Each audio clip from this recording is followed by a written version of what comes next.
Today I will be showing you my new shoulder rig, which is specifically designed for Sony FS100. Not all parts on this shoulder rig are camera specific, so even if you don't have a Sony FS100 but looking for a shoulder rig, you might still be interested in this review, because you can buy these rigs with parts for anything from DSLRs to Blackmagic and even RED. So what got me interested in yet another shoulder rig?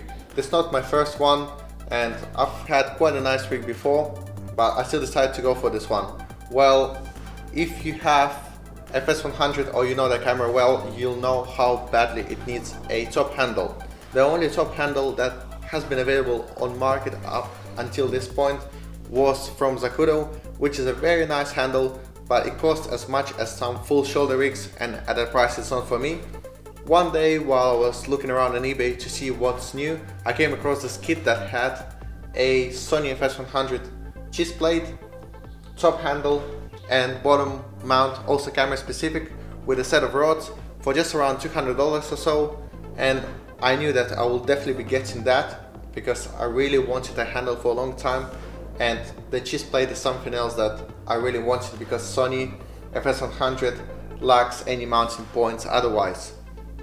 So by the time I made my mind about getting that rig, I saw that Camtree actually came out with a full shoulder rig for Sony FS100, and with the savings I would be getting by buying all the parts together, I decided that I'll go for the full rig.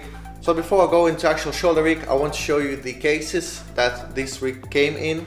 There are two black belly cases with custom cut foam inserts inside, which not only protect everything really well, but also look pretty cool too. Outside, these cases are really rugged and can be locked too, so it's hard to think of any better way to store and transport this rig.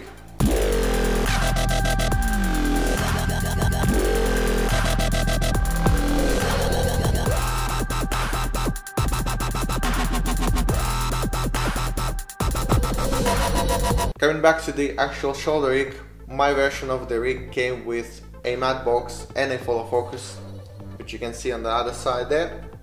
This is what the second case is for, and if you decide to buy something like that without a matte box or follow focus, it will probably come in just one case. So the matte box is Camtree MB20 carbon fiber swing away matte box, but I will not be going into it in a lot of detail now because I will be reviewing it separately, so you can check out that review on my YouTube channel as well. Same goes for the follow focus, which is a very nice unit at its price, but more about it in a separate review.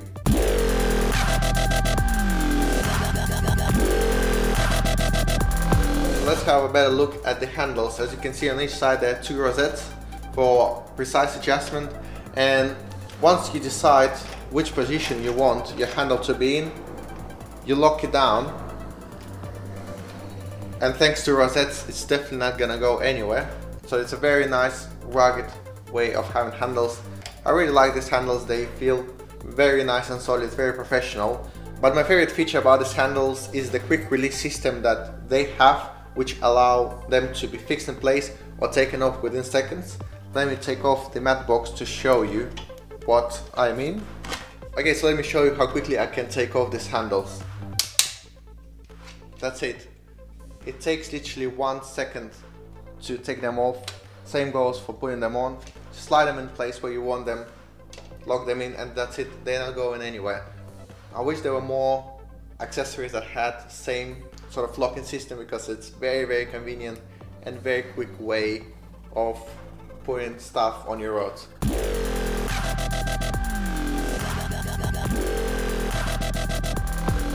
Next up, I want to show you the base plate, which is one of the few parts on this rig that are camera specific. This has been designed specifically for Sony FS100, and it aligns with the bottom of the camera perfectly. I think Sony FS100 has 6 mounting points at the bottom or something like that, so you can basically use all of them if you want, because the base plate is designed specifically to fit all the holes that camera has. The base plate is also the place for your rods, and the rods themselves can be moved up and down depending on your needs and preferences. So no matter what lens you're gonna use, what follow focus and matte box you're planning to use, you can move the rods up towards the camera, or you can move them all the way down to allow more space, so you will not get into a situation where you just can't put something in because there is not enough space, or you just can't reach the lens because the rods are too low.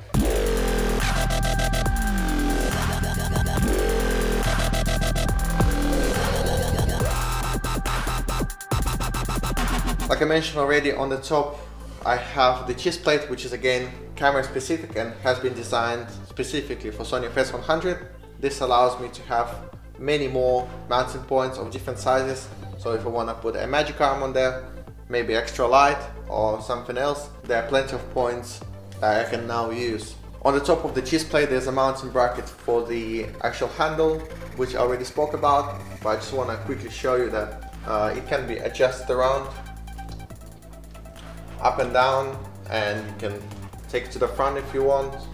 I generally just leave it just above the monitor at the back, as I think it gives me the best sort of balance when I have to pick up the camera.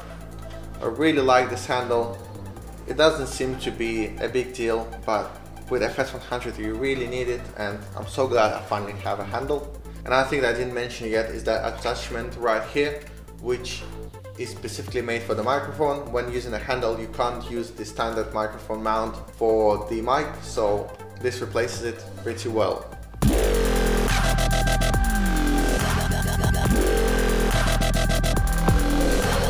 So moving slightly towards the back now, I have the Evf mount right there on the side towards the back. You can mount this anywhere because this is based on 15mm rods, so you can mount it to the front, to the back, anywhere really. You can put it on any rig. I think you can buy this separately as well. You can adjust the mount in and out depending on where you want it to be. You can then adjust the whole mount up and down right here. You can change the angle depending on where you are. You can basically find the position that you want. This mount made a big difference when I was using this rig on my recent music video shoot.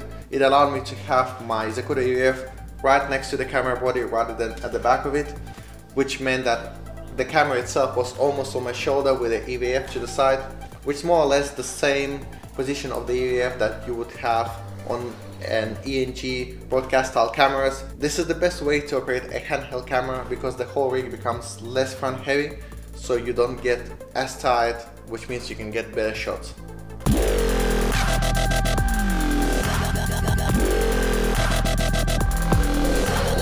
Moving quickly towards the back, we have the shoulder pad here, which is, as you can see, has very nice ergonomic shape. There are some adjustments on top that will allow it to go a bit to the left or to the right, but I decided to leave it alone because it was absolutely fine for the kind of rig that I was going for, which is a straight rig. Right at the back we have the Evf Mount battery plate for the Evf Mount batteries, which is a great source of power for your monitor, accessories and compatible cameras. But more than that, it acts really nicely as a counterweight, especially when you adjust it accordingly. This has lots of adjustment. You can have it up there like that, you can have it all the way there, you can even have it right at the back below, just behind your shoulder when the shoulder rig is on your shoulder. So you're taking the best out of this weight that the battery has and bringing it all the way back behind your shoulder.